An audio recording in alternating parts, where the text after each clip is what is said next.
Hello ಗೆಳೆಯರೇ, ನಮ್ಮ likes Bengaluru ಚಾನೆಲ್ಗೆ ನಿಮ್ಮೆಲ್ಲರಿಗೂ ಸ್ವಾಗತ. ಇಂದಿನ ದಿನ ಪಾಲಿಟಿ ಕರೆಂಟ್ ಅಫೇರ್ಸ್ನ ಪಾರ್ಟ್ 5 ಸೀರೀಸ್ನಲ್ಲಿ ನಿಮಗೆ UPSC ಮತ್ತು KPSC ಪ್ರಿಲಿಮ್ಸ್ನಲ್ಲಿ ಅತಿ ಹೆಚ್ಚಿನ ಪ್ರಶ್ನೆಗಳು ಬರುವಂತಹ ಸುಪ್ರೀಂ ಕೋರ್ಟ್ ಜಡ್ಜ್ಮೆಂಟ್ಸ್ಗಳ ಬಗ್ಗೆ ಈ ವಿಡಿಯೋದಲ್ಲಿ ನೋಡೋಣ. ಸುಪ್ರೀಂ ಕೋರ್ಟ್ ಜಡ್ಜ್ಮೆಂಟ್ಗಳನ್ನು ನೋಡೋದಕ್ಕೆ ಮುಂಚೆ ಮೊದಲನೇದಾಗಿ ನ್ಯಾಯಾಂಗ ವ್ಯವಸ್ಥೆ ಭಾರತದಲ್ಲಿ ಯಾವ ರೀತಿ ಎವಾಲ್ವ್ ಆಯಿತು ಅಂತ ನೋಡ್ಬೋದು. ಸೊ ಹಂತಗಳಲ್ಲಿ ನೋಡ್ತಾ ಹೋದರೆ ಮೊದಲನೇ ಹಂತದಲ್ಲಿ ಫೇಸ್ 1 ಅಂತ ಕರಿತೀವಿ. ಸೊ ಈ ಫೇಸ್ 1 ಹಂತದಲ್ಲಿ ಸುಪ್ರೀಂ ಕೋರ್ಟ್ ಏನು ಮಾಡುತ್ತೆ ಅಂದರೆ ಸಂವಿಧಾನದಲ್ಲಿ ಬರೆದಿರುವಂಥ ಪದಗಳ ಎಕ್ಸಾಕ್ಟ್ ಮೀನಿಂಗ್ನ ಮಾತ್ರ ಕನ್ಸಿಡರ್ ಮಾಡುತ್ತೆ ಹೊರತು ಅದರ ಇಡನ್ ಮೀನಿಂಗ್ಸ್ ಅಂತ ಏನು ಕರಿತೀವಿ ಅಥವಾ ಆಂತರಿಕ ಅರ್ಥಗಳೇನಿರುತ್ತೆ ಅದನ್ನು ಗಮನಿಸೋದಿಲ್ಲ. ಅದನ್ನೇ ನಾವು ಟೆಕ್ಸ್ಚುಯಲಿಸ್ಟ್ ಅಪ್ರೋಚ್ ಅಂತ ಕರಿತೀವಿ. ಸೊ ಈ ಅಪ್ರೋಚಿಗೆ ಸಂಬಂಧಪಟ್ಟಂತೆ ನೀವು A.K. ಗೋಪಾಲನ್ ಕೆ, ಶಂಕರಿ ಪ್ರಸಾದ್, ಬೆರುಬಾರಿ ಯೂನಿಯನ್ ಮತ್ತು ಗೋಲಕ್ನಾಥ್ ಕೇಸ್ಗಳನ್ನು ನೋಡಬಹುದು. ನಂತರದಲ್ಲಿ ಬರುವಂಥದ್ದು ಸ್ಟ್ರಕ್ಚರಲಿಸ್ಟ್ ಅಪ್ರೋಚ್ ಅಥವಾ ಫೇಸ್ 2 ಅಂತ ಕೂಡ ಕರಿತೀವಿ. ಈ ಫೇಸ್ 2 ಸ್ಟ್ರಕ್ಚರಲಿಸ್ಟ್ ಅಪ್ರೋಚ್ ಅಲ್ಲಿ ಸುಪ್ರೀಂ ಕೋರ್ಟ್ ಏನು ಮಾಡುತ್ತೆ ಅಂತ ಹೇಳಿದ್ರೆ ಕಾನ್ಸ್ಟಿಟ್ಯೂಷನ್ ಅಥವಾ ಸಂವಿಧಾನದಲ್ಲಿ ಕೊಟ್ಟಿರುವಂಥ ಬೇರೆ ಬೇರೆ ಸ್ಟ್ರಕ್ಚರ್ಗಳಿಗೆ ಯಾವ ರೀತಿ ಅಧಿಕಾರ ಹಂಚಿಕೆ ಆಗಿದೆ ಅಥವಾ ಅಧಿಕಾರ ವ್ಯಾಪ್ತಿ ಇದೆ ಅದರ ಬಗ್ಗೆ ಆ ಫ್ರೇಮ್ ವರ್ಕ್ನ ಬಗ್ಗೆ ಎಂಫಸೈಸ್ ಮಾಡೋದಕ್ಕೆ ಶುರು ಮಾಡುತ್ತೆ. ಸೊ ಹೀಗಾಗಲೇ ಕೇಶವಾನಂದ ಭಾರತಿ ಕೇಸ್ನ ಮುಖಾಂತರ ಬೇಸಿಕ್ ಸ್ಟ್ರಕ್ಚರ್ ಅನ್ನೋ ಒಂದು ಕಾನ್ಸೆಪ್ಟ್ಗೂ ಕೂಡ ಎವಾಲ್ವ್ ಆಗುತ್ತೆ. ಸೊ ಈ ನಿಟ್ಟಿನಲ್ಲಿ ನೀವು ಸ್ಟ್ರಕ್ಚರಲ್ ಎಂಫಸಿಸ್ನ ನೋಡ್ಬೋದು. ಸೊ ಇದೇ ಮುಂದುವರೆದು ರಾಜನಾರಾಯಣ್ ಕೇಸ್, ಮೇನಕಾ ಗಾಂಧಿ ಕೇಸ್ನಲ್ಲೂ ಕೂಡ ನೋಡ್ತೀವಿ. ನಂತರದಲ್ಲಿ ಸುಪ್ರೀಂ ಕೋರ್ಟ್ ಜನಸಾಮಾನ್ಯರಿಗೆ ನ್ಯಾಯಾಂಗ ವ್ಯವಸ್ಥೆಯನ್ನು ತಲುಪಿಸಬೇಕು, ಅಂತ್ಯೋದಯನಿಗೂ ಕೂಡ ನ್ಯಾಯಾಂಗ ವ್ಯವಸ್ಥೆ ಮುಟ್ಟಬೇಕು ಅನ್ನೋ ನಿಟ್ಟಿನಲ್ಲಿ PIL ಅಥವಾ ಪಬ್ಲಿಕ್ ಇಂಟ್ರೆಸ್ಟ್ ಲಿಟಿಗೇಷನ್ ಸಿಸ್ಟಮ್ನ ಕೂಡ ಜಾರಿಗೆ ತೆಗೆದುಕೊಂಡು ಬರುತ್ತೆ ಫೇಸ್ 2 ನಲ್ಲಿ. ನಂತರದ ಹಂತದಲ್ಲಿ ಬರುವಂಥದ್ದು ಫೇಸ್ 3 ನಲ್ಲಿ ಚಾಲೆಂಜ್ ಆಫ್ ಎಟ್ರೋಜಿನಿಟಿ. ಅಂದರೆ ಈ ಒಂದು ಹಂತದಲ್ಲಿ ಇವಾಗ ಆಲ್ರೆಡಿ ಇರುವಂಥ ಎಕ್ಸಿಸ್ಟಿಂಗ್ ಸಿಸ್ಟಮ್ಸ್ನ ಚಾಲೆಂಜ್ ಮಾಡೋದಕ್ಕೆ ಶುರು ಮಾಡ್ತಾರೆ. ಸೊ ಮೊಟ್ಟ ಮೊದಲ ಬಾರಿಗೆ ಜುಡಿಷಿಯರಿ ತನ್ನ ಅಧಿಕಾರ ವ್ಯಾಪ್ತಿಯಿಂದ ಹೊರಗಡೆ ಬಂದು ಜನಸಾಮಾನ್ಯರಿಗೆ ನ್ಯಾಯ ಒದಗಿಸುವ ನಿಟ್ಟಿನಲ್ಲಿ ಕೆಲಸ ಮಾಡುತ್ತೆ. ಅದನ್ನೇ ನಾವು ಜುಡಿಷಿಯಲ್ ಓವರ್ ರೀಚ್ ಅಥವಾ ಜುಡಿಷಿಯಲ್ ಆಕ್ಟಿವಿಸಮ್ ಅಂತ ಕೂಡ ಕರಿತೀವಿ. ಸೊ ಈ ಕೇಸ್ಗಳ ಮುಖಾಂತರ ಉದಾಹರಣೆ ನೋಡ್ಬೋದು. ಇಲ್ಲಿ ನೀವು ಶಾಬಾನೋ ಕೇಸ್ ಆಗಿರ್ಬೋದು, ಇಂದಿರಾ ಸಾವ್ನಿ ಕೇಸ್ ಅಥವಾ SR Bommai, Vishakha guidelines case, IR Coelho case, ಇಂತಹ ಕೇಸ್ಗಳ ಮುಖಾಂತರ ಸುಪ್ರೀಂ ಕೋರ್ಟ್ ಔಟ್ಕಮ್ ಓರಿಯೆಂಟೆಡ್ ಜಡ್ಜ್ಮೆಂಟ್ಸ್ನ ಕೊಡೋದಕ್ಕೆ ಶುರು ಮಾಡ್ತಾ ಬರುತ್ತೆ. ನಂತರದಲ್ಲಿ ಬರುವಂಥದ್ದು ಅಥವಾ ಕಡೆಯ ಅಂತ ಹೇಳ್ಬೋದು ನಾವು ಫೇಸ್ 4 ಅಂತ ಹೇಳಿ. ಈ ಒಂದು ಫೇಸ್ನಲ್ಲಿ ಸುಪ್ರೀಂ ಕೋರ್ಟ್ ಜುಡಿಷಿಯಲ್ ರೊಮ್ಯಾಂಟಿಸಿಸಮ್ಗೆ ರೀಚ್ ಆಗುತ್ತೆ. ಅಂತ ಹೇಳಿದ್ರೆ ಪ್ರತಿಯೊಬ್ಬ ಇಂಡಿವಿಜುವಲ್ನ ವೈಯಕ್ತಿಕ ಹಕ್ಕುಗಳನ್ನು ಗಮನದಲ್ಲಿ ಇಟ್ಕೊಂಡು ಸುಪ್ರೀಂ ಕೋರ್ಟ್ ಜಡ್ಜ್ಮೆಂಟ್ಸ್ನ ಕೊಡ್ತಾ ಬರುತ್ತೆ. ಇದು ಹಿಂದಿನ ಸಮಾಜದ ಸೋಷಿಯಲ್ ಡೈನಮಿಸಮ್ ಏನಿದೆ ಅಂದರೆ ಈಗಿನ ಸಾಮಾಜಿಕ ವ್ಯವಸ್ಥೆ ಯಾವ ರೀತಿ ಇದೆ ಅದಕ್ಕೆ ರಿಫ್ಲೆಕ್ಷನ್ ಆಗಿ ಸುಪ್ರೀಂ ಕೋರ್ಟ್ ಎವಾಲ್ವ್ ಆಗ್ತಾ ಬಂತು ಅನ್ನೋದಕ್ಕೆ ಒಂದು ಉತ್ತಮ ಉದಾಹರಣೆ ಆಗಿ ನೋಡ್ಬೋದು ನೀವು ಇಲ್ಲಿ. ಯಾವ ರೀತಿ ಸುಪ್ರೀಂ ಕೋರ್ಟ್ ಶಬರಿಮಲೆ ಇಶ್ಯೂ ಮುಖಾಂತರ ಅಥವಾ ಟ್ರಿಪಲ್ ತಲಾಕ್ ಇಶ್ಯೂ ಮುಖಾಂತರ ಮಹಿಳೆಯರಿಗೆ ಸಲ್ಲಬೇಕಾದ ಹಕ್ಕುಗಳ ಬಗ್ಗೆ ಎಂಪವರ್ಮೆಂಟ್ ಮಾಡುತ್ತೆ. ಅದೇ ರೀತಿ ಅಡಲ್ಟ್ರಿ ಆಗಿರ್ಬೋದು, ಹೋಮೋಸೆಕ್ಷುಯಾಲಿಟಿ ಆಗಿರ್ಬೋದು, ಇದು ಪ್ರತಿಯೊಬ್ಬ ಇಂಡಿವಿಜುವಲ್ನ ವೈಯಕ್ತಿಕವಾದ ಚಾಯ್ಸ್ ಆಗಿರುತ್ತೆ. ಸೊ ಇದನ್ನು ಕೂಡ ಸುಪ್ರೀಂ ಕೋರ್ಟ್ ಜಡ್ಜ್ಮೆಂಟ್ಸ್ ಮುಖಾಂತರ ರೆಕಗ್ನೈಸ್ ಮಾಡುತ್ತೆ. ನಂತರದ ಹಂತಗಳಲ್ಲಿ ರೈಟ್ ಟು ಪ್ರೈವಸಿ ಆಗಿರ್ಬೋದು, ಇಂಟರ್ನೆಟ್ ಇಶ್ಯೂ ಆಗಿರ್ಬೋದು, ಈ ರೀತಿ ಸುಪ್ರೀಂ ಕೋರ್ಟ್ ಸಾಮಾಜಿಕ ವ್ಯವಸ್ಥೆಯ ಒಂದು ಕೈಗನ್ನಡಿಯಾಗಿ ಎವಾಲ್ವ್ ಆಗ್ತಾ ಬರುತ್ತೆ. ಸೊ ನಂತರದ ಹಂತದಲ್ಲಿ ನೀವು ಇನ್ನೂ ನೋಡ್ಬೋದು ಸುಪ್ರೀಂ ಕೋರ್ಟ್ ಕೂಡ ಟ್ರಾನ್ಸ್ಪರೆಂಟ್ ಆಗೋದಕ್ಕೆ ಶುರುವಾಗುತ್ತೆ. ತನ್ನ ಎಲ್ಲ ಕೇಸ್ಗಳನ್ನು ವಿಡಿಯೋ ಕಾನ್ಫರೆನ್ಸಿಂಗ್ ಮುಖಾಂತರ ಸಾಮಾನ್ಯರಿಗೆ ರೀಚ್ ಆಗುವಂಥ ರೀತಿಯಲ್ಲಿ ನೋಡ್ಕೊಳ್ತಾರೆ. ಅಷ್ಟೇ ಅಲ್ಲದೆ ನ್ಯಾಯಾಂಗ ವ್ಯವಸ್ಥೆಯಲ್ಲಿ ಪಾರದರ್ಶಕತೆ ಅಥವಾ ಟ್ರಾನ್ಸ್ಪರೆನ್ಸಿನ ತರುವಂಥ ನಿಟ್ಟಿನಲ್ಲಿ ಸುಪ್ರೀಂ ಕೋರ್ಟ್ ಕೂಡ ಚೀಫ್ ಜಸ್ಟಿಸ್ ಆಫ್ ಇಂಡಿಯಾ ಅವರನ್ನು ಕೂಡ ರೈಟ್ ಟು ಇನ್ಫಾರ್ಮೇಷನ್ ಆ್ಯಕ್ಟ್ನ ಅಡಿಯಲ್ಲಿ ಜಾರಿಗೆ ತೆಗೆದುಕೊಂಡು ಬರ್ತಾರೆ. ಸೊ ಈಗ ನೀವು ನೋಡ್ಬೋದು ಯಾವ ರೀತಿ ನಮ್ಮ ಇಂಡಿಯನ್ ಜುಡಿಷಿಯಲ್ ಸಿಸ್ಟಮ್ ಬರೀ ಕಾನ್ಸ್ಟಿಟ್ಯೂಷನ್ ಟೆಕ್ಸ್ಚಲ್ ಅಂದರೆ ಇರುವಂಥ ಪದದ ಬರೀ ಅರ್ಥದಿಂದ ಮಾತ್ರ ಕೆಲಸ ಮಾಡ್ತಿತ್ತು. ಇವಾಗ ಇಡೀ ಸಮಾಜದ ಕೈಗನ್ನಡಿಯಾಗಿ ಯಾವ ರೀತಿ ಎವಾಲ್ವ್ ಆಗಿದೆ ಅಂತ ಹೇಳಿ ಇಲ್ಲಿ ನೀವು ಈ ಒಂದು ಸ್ಲೈಡ್ ಮುಖಾಂತರ ನೋಡ್ಬೋದು. ಸೊ ಇಲ್ಲಿ ನಾನು ನಿಮಗೆ ಇಂಪಾರ್ಟೆಂಟಾಗಿ ಯಾಕೆ ಹೇಳ್ತಾ ಇದ್ದೀನಿ ಇದನ್ನು ಅಥವಾ ಈ ಒಂದು ವಿಡಿಯೋ ಸೀರೀಸ್ನ ಯಾಕೆ ಮಾಡ್ತಿದ್ದೀನಿ ಎಸ್ಪೆಷಲಿ ಜುಡಿಷಿಯರಿಗೆ ಸಂಬಂಧಪಟ್ಟಂತ ಅಂತ ಹೇಳಿದ್ರೆ ನೀವು KPSC ಪ್ರಿಲಿಮ್ಸ್ ಮತ್ತು UPSC ಪ್ರಿಲಿಮ್ಸಲ್ಲೂ ನೋಡ್ಬೋದು ಅತಿ ಹೆಚ್ಚಿನ ಕ್ವಶನ್ಸ್ಗಳು ನಿಮಗೆ ಸುಪ್ರೀಂ ಕೋರ್ಟ್ ಜಡ್ಜ್ಮೆಂಟ್ಸ್ನ ಕುರಿತಾಗಿ ಬರುತ್ತೆ. ಆ್ಯಂಡ್ ಎಸ್ಪೆಷಲಿ ಮೇನ್ಸಲ್ಲಿ ಬರೀಬೇಕಂದ್ರೆ ಪೇಪರ್ 2ನಲ್ಲಿ ನಿಮಗೆ ಜನರಲ್ ಸ್ಟಡೀಸ್ ಪೇಪರ್ 2 ಪಾಲಿಟಿಕ್ಸ್ ಸಂಬಂಧಪಟ್ಟಂಥ ಪ್ರಶ್ನೆಗಳನ್ನು ಆನ್ಸರ್ ಮಾಡಬೇಕಂದ್ರೆ ಈ ಸುಪ್ರೀಂ ಕೋರ್ಟ್ ಜಡ್ಜ್ಮೆಂಟ್ಸ್ಗಳನ್ನು ಯೂಸ್ ಮಾಡೋದ್ರಿಂದ ನಿಮ್ಗೆ ಅತಿ ಹೆಚ್ಚಿನ ಮಾರ್ಕ್ಸ್ನ ಕೂಡ ನೀವು ಸ್ಕೋರ್ ಮಾಡ್ಕೊಳ್ಬೋದು. ಆ್ಯಂಡ್ KPSCನ ಸ್ಪೆಸಿಫಿಕ್ ಆಗಿ ನಾನು ಹೇಳಬೇಕಂತ ಹೇಳಿದ್ರೆ KPSCಯಲ್ಲಿ ಎಸ್ಪೆಷಲಿ ಇಯರ್ಗಳನ್ನು ಕನ್ಫ್ಯೂಸ್ ಮಾಡ್ತಾರೆ. ಅಂದರೆ A.K. ಗೋಪಾಲನ್ ಕೇಸ್ ಇಯರ್ ಯಾವುದು, ಕೇಶವಾನಂದ ಭಾರತಿ ಕೇಸ್ ಅಂತ ಕೊಟ್ಬಿಟ್ಟು 1973 ಬದಲು 1983 ಅಂತ ಕೊಡ್ತಾರೆ. ಸೊ ಈ ರೀತಿ ಡೇಟ್ಗಳನ್ನು ವ್ಯತ್ಯಾಸ ಮಾಡ್ತಾರೆ. ಸೊ ಅದನ್ನು ಜ್ಞಾಪಕ ಇಟ್ಕೊಳ್ಳಿ. ಮತ್ತು KPSC ಪ್ರಿಲಿಮ್ಸ್ನ ಪರ್ಸ್ಪೆಕ್ಟಿವಲ್ಲಿ ಬಂದಾಗ ಈ ಒಂದು ಕೇಸು ಯಾವ ವಿಷಯಕ್ಕೆ ಸಂಬಂಧಪಟ್ಟಿತ್ತು ಅಂತ ಅಷ್ಟೇ ಕೇಳ್ತಾರೆ. ಆದರೆ UPSCಯಲ್ಲಿ ಬಂದಾಗ ಆ ಒಂದು ಕೇಸು ಯಾವ ವಿಷಯಕ್ಕೆ ಸಂಬಂಧಪಟ್ಟಿತ್ತು ಮತ್ತು ಆ ಜಡ್ಜ್ಮೆಂಟಿಂದ ಆದಂಥ ಇಂಪ್ಯಾಕ್ಟ್ ಏನು ಅಂತ ಕೂಡ UPSCಲಿ ಕೇಳುವಂಥ ಚಾನ್ಸಸ್ ಜಾಸ್ತಿ ಇರುತ್ತೆ. ಸೊ ಮೊದಲನೇ ಕೇಸ್ ನಾವು ಟೆಕ್ಸ್ಚುಲಿಸ್ಟಿಕ್ ಅಪ್ರೋಚ್ ನೋಡ್ಬೇಕಂತ ಹೇಳಿದ್ರೆ A.K. Gopalan versus state of Madras 1950 ಈ ಕೇಸ್ ಇಯರಿಂಗ್ ಬರುತ್ತೆ. ಈ ಒಂದು ಕೇಸ್ನಲ್ಲಿ ಸುಪ್ರೀಂ ಕೋರ್ಟ್ ಫಂಡಮೆಂಟಲ್ ರೈಟ್ಸ್, ಅದರಲ್ಲೂ ಪಾರ್ಟ್ 3 ಫಂಡಮೆಂಟಲ್ ರೈಟ್ಸ್ ನ ಕುರಿತಾದಂತಹ ವಿಷಯದ ಬಗ್ಗೆ ಚರ್ಚೆ ನಡೆಸ್ತಿರುತ್ತೆ. ಸೊ ಇಲ್ಲಿ ಯಾವೊಂದು ವಿಷಯ ನ್ಯೂಸ್ ಅಲ್ಲಿ ಇರುತ್ತೆ ಅಂತ ಹೇಳಿದ್ರೆ, ಅಥವಾ ಯಾವೊಂದು ವಿಷಯದ ಬಗ್ಗೆ ಚರ್ಚೆ ನಡೀತಿರುತ್ತೆ ಅಂತ ಹೇಳಿದ್ರೆ ಪ್ರಿವೆಂಟಿವ್ ಡಿಟೆನ್ಷನ್.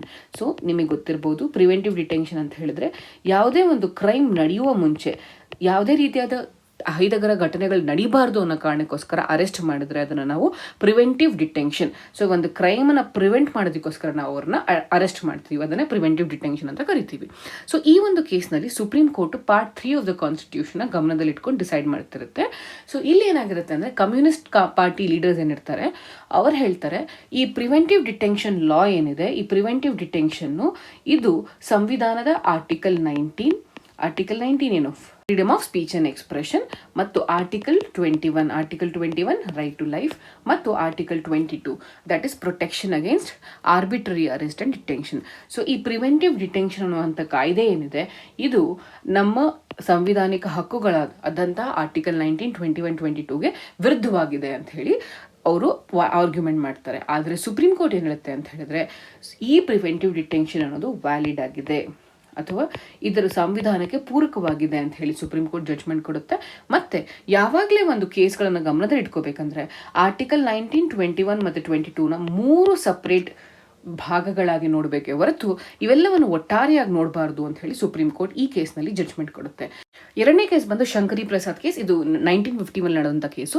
ಇಲ್ಲಿ ಪಾರ್ಲಿಮೆಂಟ್ ಏನು ಮಾಡಿರುತ್ತೆ, ಫಸ್ಟ್ ಕಾನ್ಸ್ಟಿಟ್ಯೂಷನಲ್ ಅಮೆಂಡ್ಮೆಂಟ್ ಆಕ್ಟ್ನ ಪಾಸ್ ಮಾಡುವಂಥ ಮುಖಾಂತರ ರೈಟ್ ಟು ಪ್ರಾಪರ್ಟಿಯನ್ನು ಕರ್ಟೇಲ್ ಮಾಡಿರುತ್ತೆ. ಬಟ್ ನಿಮಗೆ ಗೊತ್ತಿದೆ, ರೈಟ್ ಟು ಪ್ರಾಪರ್ಟಿ ಬಂದು ಮೂಲಭೂತ ಹಕ್ಕಾಗಿರುತ್ತೆ, ಅಂದರೆ ಫಂಡಮೆಂಟಲ್ ರೈಟ್ಸ್ ಆಗಿರುತ್ತೆ. ಸೊ ಈ ನಿಟ್ಟಿನಲ್ಲಿ ಪಾರ್ಲಿಮೆಂಟ್ ತನ್ನ ಅಧಿಕಾರ ವ್ಯಾಪ್ತಿ, ಅಂದರೆ ಪಾರ್ಲಿಮೆಂಟ್ಗೆ ನಿಮಗೆಲ್ಲರಿಗೂ ಗೊತ್ತಿರೋ ರೀತಿಯಲ್ಲಿ ಆರ್ಟಿಕಲ್ 368ನ ಅನ್ವಯದಲ್ಲಿ ಅವರಿಗೆ ಸಂವಿಧಾನ ತಿದ್ದುಪಡಿ ಮಾಡುವಂಥ ಅಧಿಕಾರ ವ್ಯಾಪ್ತಿ ಇದೆ. ಸೊ ಈ ಅಧಿಕಾರ ವ್ಯಾಪ್ತಿಯಲ್ಲಿ ಪಾರ್ಲಿಮೆಂಟ್ ಫಂಡಮೆಂಟಲ್ ರೈಟ್ಸ್ನ ಅಮೆಂಡ್ ಮಾಡಬಹುದು ಅಂತ ಪ್ರಶ್ನೆ ಶಂಕರಿ ಪ್ರಸಾದ್ ಕೇಸ್ನಲ್ಲಿ ಸುಪ್ರೀಂ ಕೋರ್ಟ್ನ ಮುಂದೆ ಬರುತ್ತೆ. ಆಗ ಸುಪ್ರೀಂ ಕೋರ್ಟ್ ಏನು ಹೇಳುತ್ತೆ ಅಂತ ಹೇಳಿದ್ರೆ, ಪಾರ್ಲಿಮೆಂಟ್ ಈ ಅಧಿಕಾರ ವ್ಯಾಪ್ತಿಯಲ್ಲಿ ಫಂಡಮೆಂಟಲ್ ರೈಟ್ಸ್ನ ಅಮೆಂಡ್ ಮಾಡಬಹುದು, ಯಾವುದೇ ಒಂದು ಫಂಡಮೆಂಟಲ್ ರೈಟ್ಸ್ನ ಕೂಡ ತೆಗೆದು ಹಾಕ್ಬೋದು ಅಂತ ಸುಪ್ರೀಂ ಕೋರ್ಟ್ ಜಡ್ಜ್ಮೆಂಟ್ ಕೊಡುತ್ತೆ. ಅದ್ರ ಜೊತೆಗೆ ಮತ್ತೊಂದು ಇಂಪಾರ್ಟೆಂಟ್ ವಿಷಯ ನೀವು ಜ್ಞಾಪಕ ಇಟ್ಕೋಬೇಕಾಗಿರೋದು ಏನಂತ ಹೇಳಿದ್ರೆ, ಸಂವಿಧಾನ ತಿದ್ದುಪಡಿ ಮಸೂದೆ ಏನಿದೆ ಅಥವಾ ಕಾನ್ಸ್ಟಿಟ್ಯೂಷನ್ ಅಮೆಂಡ್ಮೆಂಟ್ ಏನಿದೆ, ಅದು ಆರ್ಡಿನರಿ ಲಾ ಅಲ್ಲ ಅಂತ ಹೇಳ್ತಿದೆ. ಸೊ ಅದು ಆರ್ಡಿನರಿ ಲಾ ಅಲ್ಲ ಅಂತ ಹೇಳ್ತಿದೆ. ಅಂದರೆ ಈ ಕಾನ್ಸ್ಟಿಟ್ಯೂಷನ್ ಅಮೆಂಡ್ಮೆಂಟ್ ಬಿಲ್ ಅನ್ನೋದೇನಿದೆ ಅದು ಆರ್ಟಿಕಲ್ 13ನ ಅಡಿಯಲ್ಲಿ ಬರೋದಿಲ್ಲ. ಸೊ ನಿಮಗೆ ಪ್ರಶ್ನೆ ಬರ್ಬೋದು, ಆರ್ಟಿಕಲ್ 13 ಅಂದರೆ ಏನು ಅಂತ ಹೇಳ್ಬಿಟ್ಟು. ಆರ್ಟಿಕಲ್ 13 ಅಂತ ಹೇಳಿದ್ರೆ ಯಾವುದೇ ಒಂದು ಲಾ ವರ್ಸಸ್ ಫಂಡಮೆಂಟಲ್ ರೈಟ್ ಇದ್ದಾಗ, ಯಾವುದೇ ಒಂದು ಲಾಗೂ ಮತ್ತು ಫಂಡಮೆಂಟಲ್ ರೈಟ್ಸ್ಗೂ ಘರ್ಷಣೆ ಇದ್ದಾಗ ಫಂಡಮೆಂಟಲ್ ರೈಟ್ಸು ವಿನ್ ಆಗುತ್ತೆ. ಮತ್ತು ಆ ಲಾನ ಸಂವಿಧಾನದ ಬಾಹಿರ ಅಂತ ಅಥವಾ ವಾಯ್ಡ್ ಅಂತ ಕೂಡ ಕರಿತೀವಿ. ಸೊ ಇಲ್ಲಿ ನೀವು ಜ್ಞಾಪಕ ಇಟ್ಕೋಬೇಕಾಗಿರೋದು ಏನಂತ ಹೇಳಿದ್ರೆ, ಸುಪ್ರೀಂ ಕೋರ್ಟ್ ಹೇಳುತ್ತೆ ಶಂಕರಿ ಪ್ರಸಾದ್ ಕೇಸ್ನಲ್ಲಿ ಪಾರ್ಲಿಮೆಂಟ್ ತನ್ನ ಅಧಿಕಾರ ವ್ಯಾಪ್ತಿಯಲ್ಲಿ ಫಂಡಮೆಂಟಲ್ ರೈಟ್ಸ್ನ ಅಮೆಂಡ್ ಮಾಡಬಹುದು. ಎರಡನೇದಾಗಿ ಪಾರ್ಲಿಮೆಂಟ್ ಆರ್ಟಿಕಲ್ 30 ಮಾಡುವಂಥ ಕಾನ್ಸ್ಟಿಟ್ಯೂಷನಲ್ ಅಮೆಂಡ್ಮೆಂಟ್ ಆರ್ಟಿಕಲ್ 13ನ ಅಡಿಯಲ್ಲಿ ಬರುವುದಿಲ್ಲ ಅಂತ ಹೇಳಿ ಶಂಕರಿ ಪ್ರಸಾದ್ ಕೇಸ್ನಲ್ಲಿ ಹೇಳುತ್ತೆ. ಮುಂದಿನ ಕೇಸ್ ಬೆರುಬಾರಿ ಯೂನಿಯನ್ ಕೇಸ್. ಇದು 1960ನಲ್ಲಿ ಸುಪ್ರೀಂ ಕೋರ್ಟ್ನ ಮುಂದೆ ಬರುತ್ತೆ. ಸೊ ಈ ಕೇಸ್ನಲ್ಲಿ ಏನಾಗುತ್ತೆ ಅಂತ ಹೇಳಿದ್ರೆ, ಬೆರುಬಾರಿ ಅನ್ನುವಂಥ ಜಾಗವನ್ನು ಭಾರತದಿಂದ ನಾವು ಪಾಕಿಸ್ತಾನಿಗೆ ಟ್ರಾನ್ಸ್ಫರ್ ಮಾಡಬೇಕಾಗತ್ತೆ. ಸೊ ಬೆರುಬಾರಿ ಅನ್ನುವಂಥ ಜಾಗವನ್ನು ನಾವು ಭಾರತದಿಂದ ಪಾಕಿಸ್ತಾನಿಗೆ ಟ್ರಾನ್ಸ್ಫರ್ ಮಾಡಬೇಕಾಗತ್ತೆ. ಸೊ ಈ ಬೆರುಬಾರಿ ಅನ್ನೋದನ್ನು ಯಾಕೆ ಟ್ರಾನ್ಸ್ಫರ್ ಮಾಡ್ತಿದ್ದೀವಿ ಅಂತ ಹೇಳಿದ್ರೆ, ನೆಹರು ಮತ್ತು ನೂನ್ ಅಗ್ರಿಮೆಂಟ್ ಅಂತ ಹೇಳಿ ಇಂಡಿಯಾ ಮತ್ತು ಪಾಕಿಸ್ತಾನ ನಡುವೆ ಒಂದು ಅಗ್ರಿಮೆಂಟ್ ನಡೆದಿರುತ್ತೆ. ಈ ಅಗ್ರಿಮೆಂಟ್ನ ಅನ್ವಯದಲ್ಲಿ ಭಾರತದಿಂದ ಈ ಟೆರಿಟರಿಯನ್ನು ನಾವು ಪಾಕಿಸ್ತಾನಿಗೆ ಕೊಡಬೇಕು ಅಂತ ಡಿಸೈಡ್ ಮಾಡಿರ್ತೀವಿ. ಸೊ ಇದನ್ನು ನಾವು ಕೊಡಬೇಕಾದ್ರೆ ಯಾವೊಂದು ಆರ್ಟಿಕಲ್ನ ಪ್ರಕಾರ ಕೊಡ್ತಿದ್ವಿ ಅಂದರೆ ಆರ್ಟಿಕಲ್ 3 ಪ್ರಕಾರ ನಾವು ಈ ಎನ್ಕ್ಲೇವ್ನ ನಾವು ಭಾರತದಿಂದ ಪಾಕಿಸ್ತಾನಿಗೆ ಕೊಡ್ತಿದ್ವಿ. ಬಟ್ ಸುಪ್ರೀಂ ಕೋರ್ಟ್ ಏನು ಹೇಳುತ್ತೆ ಅಂತ ಹೇಳಿದ್ರೆ, ಆರ್ಟಿಕಲ್ 3ನ ಅನ್ವಯದಲ್ಲಿ ಪಾರ್ಲಿಮೆಂಟಿಗೆ ಯಾವುದೇ ಒಂದು ಜಾಗವನ್ನು ಬೇರೆ ಒಂದು ರಾಷ್ಟ್ರಕ್ಕೆ ಕೊಡುವಂಥ ಅಧಿಕಾರವಿಲ್ಲ ಅಂತ ಹೇಳಿ ಸುಪ್ರೀಂ ಕೋರ್ಟ್ ಜಡ್ಜ್ಮೆಂಟ್ನ ಕೊಡುತ್ತೆ. ಅದೇ ಕೇಸ್ನಲ್ಲಿ ಮತ್ತೊಂದು ಇಂಪಾರ್ಟೆಂಟ್ ವಿಷಯ ಜ್ಞಾಪಕ ಇಟ್ಕೋಬೇಕಾಗಿರೋದು ಯಾವುದು ಅಂತ ಹೇಳಿದ್ರೆ, ಪ್ರಿಯಂಬಲ್ಗೆ ಸಂಬಂಧಪಟ್ಟಂಥ ವಿಷಯ. ಸೊ ಈ ಬೆರುಬಾರಿ ಯೂನಿಯನ್ ಕೇಸ್ನಲ್ಲಿ ಪ್ರಸ್ತಾವನೆ ಅಥವಾ ಪ್ರಿಯಂಬಲ್ ಅಂತ ಏನು ಕರಿತೀವಿ, ಇದು ನಮ್ಮ ಸಂವಿಧಾನದ ಪಾರ್ಟ್ ಅಲ್ಲ ಅಥವಾ ಸಂವಿಧಾನದ ಒಂದು ಅಂಗವಲ್ಲ ಅಂತ ಹೇಳಿ ಜಡ್ಜ್ಮೆಂಟ್ ಕೊಡ್ತಾರೆ. ನೆಕ್ಸ್ಟ್ ಕೇಸ್ ಬಂದು ಗೋಲಕ್ನಾಥ್ ಕೇಸ್. ಇದು Golaknath case versus state of Punjab 1967ನಲ್ಲಿ ಬಂದಂಥ ಕೇಸು. ಸೊ ಇಲ್ಲೇನಾಗಿರುತ್ತೆ ಅಂತ ಹೇಳಿದ್ರೆ, ಪಂಜಾಬ್ ಗವರ್ನಮೆಂಟು ಗೋಲಕ್ನಾಥ್ ಅನ್ನುವಂತಹ ಅವರ ಪ್ರಾಪರ್ಟಿಯನ್ನು ಅಕ್ವೈರ್ ಮಾಡ್ಕೊಂಡಿರುತ್ತೆ. ಸೊ ಈ ನಿಟ್ಟಿನಲ್ಲಿ ಪ್ರಾಪರ್ಟಿಯನ್ನು ಅಕ್ವೈರ್ ಮಾಡ್ಕೊಂಡ ನಂತರ ರೈಟ್ ಟು ಪ್ರಾಪರ್ಟಿ ನಿಮಗೆ ಗೊತ್ತಿದೆ ಮೂಲಭೂತ ಹಕ್ಕಾಗಿತ್ತು. ಸೊ ಅದರಲ್ಲಿ ಮಾಡಿಫಿಕೇಶನ್ಸ್ ಮಾಡೋ ಮುಖಾಂತರ ಅವ್ರು ಏನು ಮಾಡ್ತಾರೆ, ಪಾರ್ಲಿಮೆಂಟ್ 17th ಕಾನ್ಸ್ಟಿಟ್ಯೂಷನ್ ಅಮೆಂಡ್ಮೆಂಟ್ನ ಮಾಡಿ ಆ ಅಮೆಂಡ್ಮೆಂಟ್ ಮಾಡಿದ ನಂತರ ಕೆಲವೊಂದು ಸ್ಟೇಟ್ ಗವರ್ನಮೆಂಟ್ ಲಾಸ್ ಏನಿರುತ್ತೆ ಆ ಲಾಸ್ಗಳನ್ನು 9th ಶೆಡ್ಯೂಲಲ್ಲಿ ಇನ್ಸರ್ಟ್ ಮಾಡ್ತಾರೆ. ಇಲ್ಲಿ ನಿಮ್ಗೆ ಆಲ್ರೆಡಿ ಗೊತ್ತಿದೆ, ಯಾವುದೇ ಒಂದು ಲಾಸ್ಗಳನ್ನು ನಾವು 9th ಶೆಡ್ಯೂಲಲ್ಲಿ ಹಾಕಿದ್ರೆ ಅದೊಂದು ಮ್ಯಾಜಿಕ್ ಬಾಕ್ಸ್ ಥರ. ಸೊ ಯಾವುದೇ ಒಂದು ಲಾನ ನಾವು 9th ಶೆಡ್ಯೂಲಲ್ಲಿ ಹಾಕಿದ ಮೇಲೆ ಆ ಲಾಗೆ ಜುಡಿಷಿಯಲ್ ರಿವ್ಯೂ ಅಥವಾ ನ್ಯಾಯಾಂಗ ಪರಾಮರ್ಶೆ ಇರೋದಿಲ್ಲ. ಸೊ ಹೀಗಾಗಿ ಕೆಲವೊಂದು ಸ್ಟೇಟ್ ಗೌರ್ಮೆಂಟ್ಸ್ಗಳು ಲಾಗಳನ್ನು ಪಾಸ್ ಮಾಡಿ ಅಥವಾ ಪಾರ್ಲಿಮೆಂಟ್ ಲಾನ ಪಾಸ್ ಮಾಡಿ ಅದನ್ನು 9th ಶೆಡ್ಯೂಲಲ್ಲಿ ಹಾಕಿ ನ್ಯಾಯಾಂಗ ಪರಾಮರ್ಶೆಯಿಂದ ಎಸ್ಕೇಪ್ ಆಗೋದಕ್ಕೆ ಟ್ರೈ ಮಾಡ್ತಿದ್ರು. ಸೊ ಈ ನಿಟ್ಟಿನಲ್ಲಿ ಗೋಲಕ್ನಾಥ್ ಕೇಸ್ ಬರುತ್ತೆ. ಸೊ ಗೋಲಕ್ನಾಥ್ ಅವರು ಇದನ್ನು ಚಾಲೆಂಜ್ ಮಾಡಿದಾಗ ಸುಪ್ರೀಂ ಕೋರ್ಟ್ ಏನು ಹೇಳುತ್ತೆ ಅಂತ ಹೇಳಿದ್ರೆ, ಫಂಡಮೆಂಟಲ್ ರೈಟ್ಸ್ಗೆ ಸಂವಿಧಾನದಲ್ಲಿ ಕೆಲವೊಂದು ಸ್ಥಾನಮಾನಗಳಿವೆ. ಸೊ ಹೀಗಾಗಿ ಫಂಡಮೆಂಟಲ್ ರೈಟ್ಸನ್ನು ಪಾರ್ಲಿಮೆಂಟ್ ಅಮೆಂಡ್ ಮಾಡೋದಕ್ಕೆ ಸಾಧ್ಯವಿಲ್ಲ. ಪಾರ್ಲಿಮೆಂಟ್ ಕೆನ್ ನಾಟ್ ಅಮೆಂಡ್ ಅಂತ ಹೇಳುತ್ತೆ. ಅಂದರೆ ನಿಮಗೆ ಗೊತ್ತಿದೆ, ಈಗ ಆಲ್ರೆಡಿ ಸುಪ್ರೀಂ ಕೋರ್ಟು ಗೋಪಾಲನ್ ಕೇಸ್ನಲ್ಲಿ ಫಂಡಮೆಂಟಲ್ ರೈಟ್ಸ್ನ ಅಮೆಂಡ್ ಮಾಡ್ಬೋದು, ತೆಗೆದು ಹಾಕ್ಬೋದು ಅಂತ ಹೇಳಿರುತ್ತೆ. ಬಟ್ ಆದರೆ ಈ ಕೇಸ್ನಲ್ಲಿ ಎ.ಕೆ. ಗೋಪಾಲನ್ ಕೇಸ್ನ ತದ್ದು ವಿರುದ್ಧವಾದ ಜಡ್ಜ್ಮೆಂಟನ್ನು ಕೊಡುವಂಥ ಮುಖಾಂತರ ಸುಪ್ರೀಂ ಕೋರ್ಟ್ ಏನು ಹೇಳುತ್ತೆ, ಪಾರ್ಲಿಮೆಂಟ್ ಫಂಡಮೆಂಟಲ್ ರೈಟ್ಸ್ನ ಅಮೆಂಡ್ ಮಾಡೋದಕ್ಕೆ ಸಾಧ್ಯವಿಲ್ಲ ಅಂತ ಹೇಳುತ್ತೆ. ನಂತರ ಇನ್ನೊಂದು ಇಂಪಾರ್ಟೆಂಟ್ ಪಾಯಿಂಟ್ ಏನು ಹೇಳುತ್ತೆ ಅಂತ ಹೇಳಿದ್ರೆ, ನೀವಲ್ಲಿ ನೋಡಿರ್ಬೋದು, ನಾನು ಹೇಳಿದೆ ಆರ್ಟಿಕಲ್ 13ನ ಅಡಿಯಲ್ಲಿ ಸಂವಿಧಾನ ತಿದ್ದುಪಡಿ ಮಸೂದೆ ಬರೋದಿಲ್ಲ ಅಂತ ಹೇಳ್ಬಿಟ್ಟು. ಬಟ್ ಈ ಜಡ್ಜ್ಮೆಂಟ್ನಲ್ಲಿ ಆರ್ಟಿಕಲ್ 13 ಅನ್ವಯದಲ್ಲಿ ಕಾನ್ಸ್ಟಿಟ್ಯೂಷನ್ ಅಮೆಂಡ್ಮೆಂಟ್ ಕೂಡ ಬರುತ್ತೆ, ಮತ್ತು ಕಾನ್ಸ್ಟಿಟ್ಯೂಷನ್ ಅಮೆಂಡ್ಮೆಂಟ್ ಕೂಡ ಒಂದು ಆರ್ಡಿನರಿ ಲಾಗೆ ಈಕ್ವಲೆಂಟ್ ಆಗಿರುತ್ತೆ ಅಂತ ಗೋಲಕ್ನಾಥ್ ಕೇಸ್ನಲ್ಲಿ ಹೇಳುತ್ತೆ. ಸೊ ಜ್ಞಾಪಕ ಇಟ್ಕೊಳ್ಳಿ, ಇಲ್ಲಿ ಪ್ರಮುಖವಾಗಿ ಜ್ಞಾಪಕ ಇಟ್ಕೋಬೇಕಾಗಿರೋದಂದ್ರೆ ಪಾರ್ಲಿಮೆಂಟ್ ಅಮೆಂಡ್ ಮಾಡೋದಕ್ಕೆ ಸಾಧ್ಯವಿಲ್ಲ, ಫಂಡಮೆಂಟಲ್ ರೈಟ್ಸ್ನ ತೆಗೆದುಹಾಕುವಂಥ ಅಧಿಕಾರವಿಲ್ಲ ಅಂತ ಹೇಳಿ ಗೋಲಕ್ನಾಥ್ ಕೇಸ್ನಲ್ಲಿ ಹೇಳ್ತಾರೆ. ಮುಂದಿನ ಬಹುಮುಖ್ಯವಾದ ಕೇಸ್ ಯಾವುದು ಅಂತ ಹೇಳಿದ್ರೆ ಕೇಶವಾನಂದ ಭಾರತಿ ಕೇಸ್. ನಮಗೆ ಹೆಚ್ಚಿನ ರೀತಿಯಲ್ಲಿ ಗೊತ್ತಿರುವಂಥ ಕೇಸ್ ಇದು. 1973ಯಲ್ಲಿ ಬೇಸಿಕ್ ಸ್ಟ್ರಕ್ಚರ್ ಅನ್ನೋದು ಈ ಕೇಸ್ನಿಂದ ಎವಾಲ್ವ್ ಆಗ್ತಾ ಬಂತು.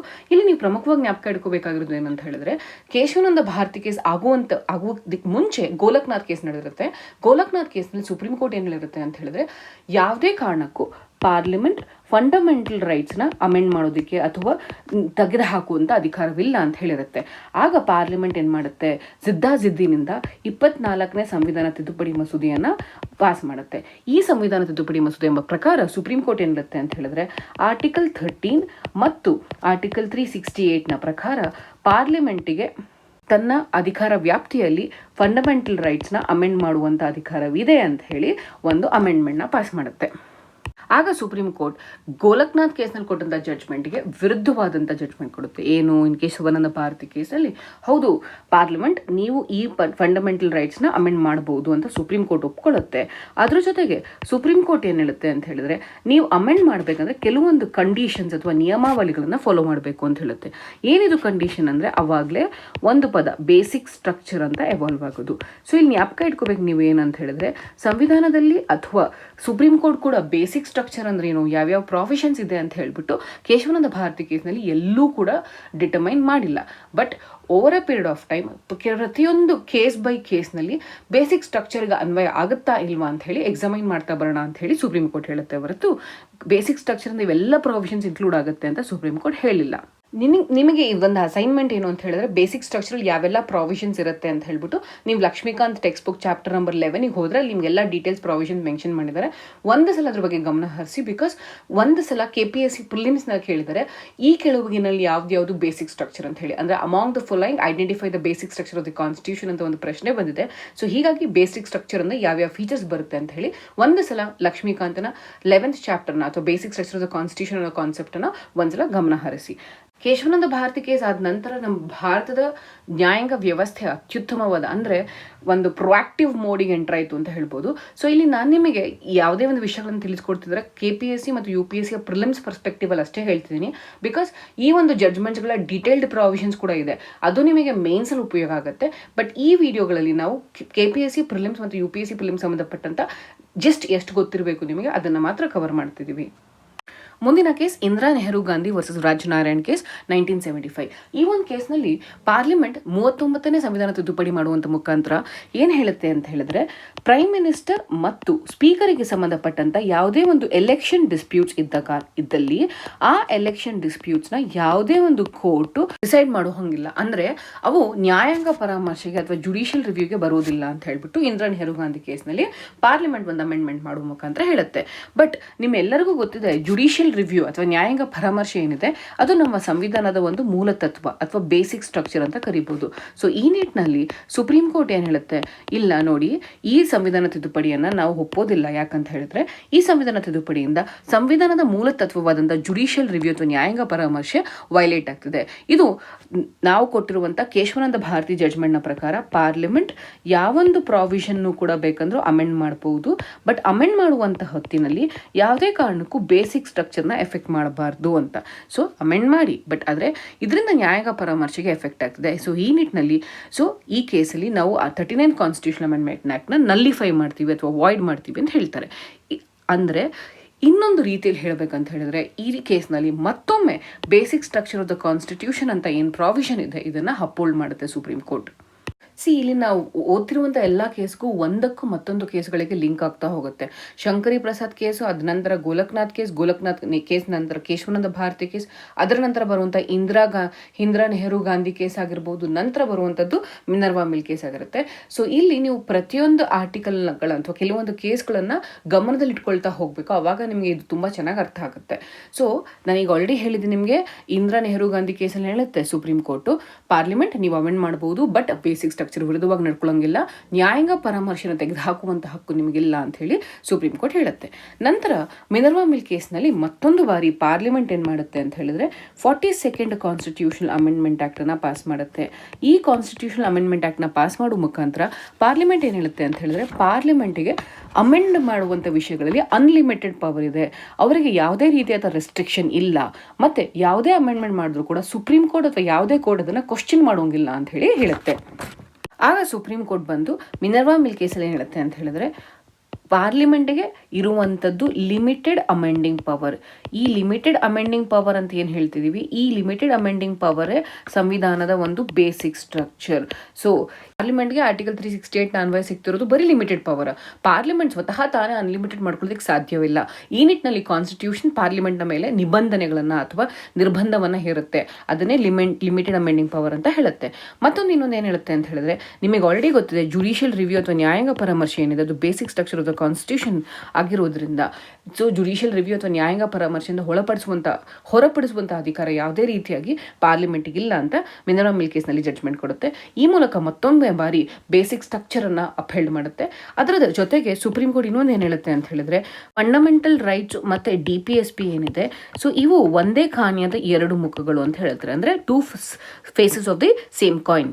ಫಂಡಮೆಂಟಲ್ ರೈಟ್ಸ್ ಮತ್ತು DPSPಗಳು ಒಂದಕ್ಕೊಂದು ಪೂರಕವಾಗಿರಬೇಕು ಅಂತ ಹೇಳುತ್ತೆ. ಮುಂದುವರೆದು ಈ ಜ್ಞಾಪಕ ಇಟ್ಕೋಬೇಕಾದ ವಿಷಯ ಏನಂತ ಹೇಳಿದ್ರೆ ಸುಪ್ರೀಂ ಕೋರ್ಟಿಗೂ ಮತ್ತು ಪಾರ್ಲಿಮೆಂಟ್ಗೂ ಇಷ್ಟೆಲ್ಲ ಜಗ್ಗಾಟ ನಡೆಯೋದಕ್ಕೆ ಕಾರಣವೇನು ಅನ್ನೋದು. ನಿಮಗೆ ಗೊತ್ತಿದೆ, ನಮಗೆ ಸ್ವಾತಂತ್ರ್ಯ ಬಂದಾಗ ನಮ್ಮಲ್ಲಿ 10% ಆಫ್ ದಿ ಜಮೀನ್ದಾರ್ಸ್ ಏನಿದ್ರು ಆ ಜಮೀನ್ದಾರ್ಸ್ ಹತ್ರ 90% ಲ್ಯಾಂಡ್ ಇತ್ತು.